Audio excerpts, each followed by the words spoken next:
Assalamualaikum warahmatullahi wabarakatuh. Halo semua, di video kali ini saya akan sedikit menjelaskan tentang pembelajaran konsep pendahuluan akuntansi agrikultur, yaitu perkebunan, peternakan, dan perikanan.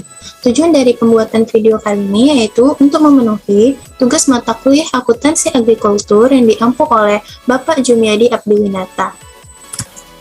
Nah, sebelum ke materi, perkenalkan nama saya Aprilia Anissa dengan NIM 7203220037, kelas akuntansi A, Universitas Negeri Medan. Lalu, aktivitas agrikultur. Aktivitas agrikultur itu apa sih? Nah, IFRS tentang agrikultur menjelaskan bahwa aktivitas agrikultur adalah kegiatan manajemen entitas bertujuan suatu transformasi biologis aset menjadi produk agrikultur, agricultural produce, atau tambahan aset biologis, additional biological asset untuk dijual. Nah, aset biologis itu yaitu tanaman atau hewan hidup yang terbudidaya. Lalu produk agrikultur itu hasil panen dari aset biologis tersebut.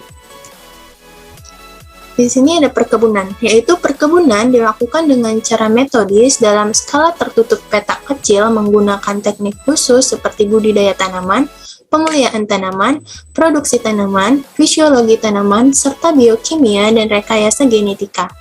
Perkebunan terutama berhubungan dengan buah-buahan, beri, kacang-kacangan, sayuran, bunga, pohon, semak, dan rumput. Kemudian ada peternakan, yaitu suatu kegiatan usaha untuk meningkatkan biotik berupa hewan ternak dengan cara meningkatkan produksi ternak yang bertujuan untuk memenuhi kebutuhan manusia. Untuk meningkatkan produktivitas ternak tersebut, peternak hendaknya menerapkan sabta usaha ternak yang meliputi bibit, pakan, perkandangan, reproduksi, pengendalian penyakit, pengolahan pasca panen, dan pemasaran. Lalu perikanan, yaitu semua kegiatan yang berhubungan dengan pengelolaan dan pemanfaatan sumber daya ikan dan lingkungannya, mulai dari praproduksi, produksi, pengolahan, sampai dengan pemasaran yang dilaksanakan dalam suatu sistem bisnis perikanan. Nah, kemudian di sini ada short-term biological asset dan long-term biological asset, yaitu merupakan dua kelompok dari aset biologis berdasarkan masa manfaat atau masa transformasinya. Nah, short-term biological asset yaitu aset biologis jangka pendek. Aset biologis ini memiliki masa manfaat atau masa transformasi sampai dari 1 tahun. Contoh dari aset biologis ini yaitu seperti ikan, ayam, padi, jagung, dan lain sebagainya. Kemudian, long-term biological asset, aset biologis jangka panjang. Aset biologis ini memiliki masa manfaat atau masa transformasi biologis lebih dari 1 tahun.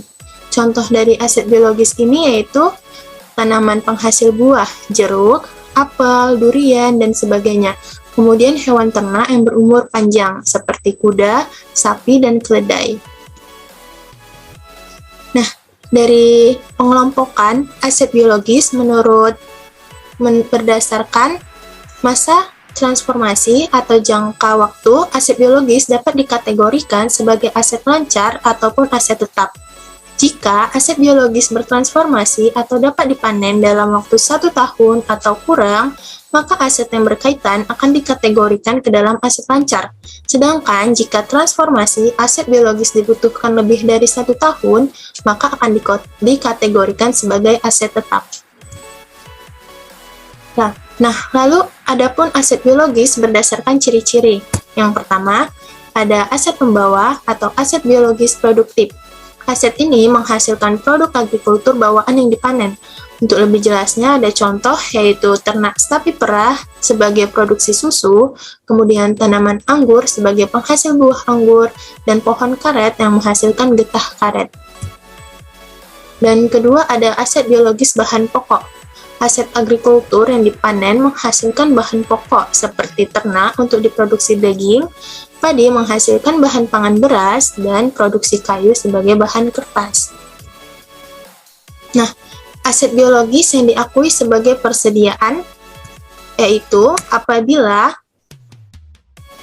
tersedia untuk dijual dalam kegiatan usaha normal. Yang kedua, dalam proses produksi. Yang ketiga, dalam bentuk bahan atau perlengkapan untuk digunakan dalam proses produksi atau pemberian jasa. Dan yang keempat, dalam perjalanan.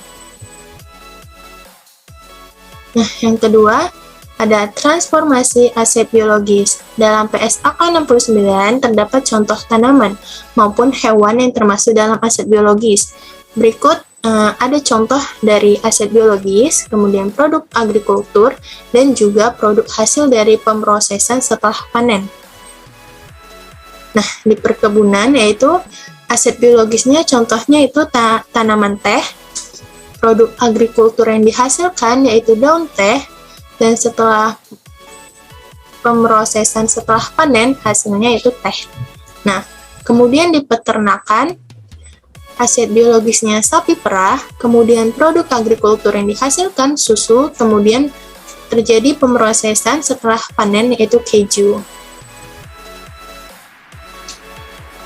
Nah, itu saja dari saya mengenai pendahuluan akuntansi agrikultur.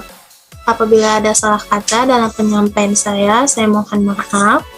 Semoga video saya bermanfaat bagi kita semua. Terima kasih. Assalamualaikum.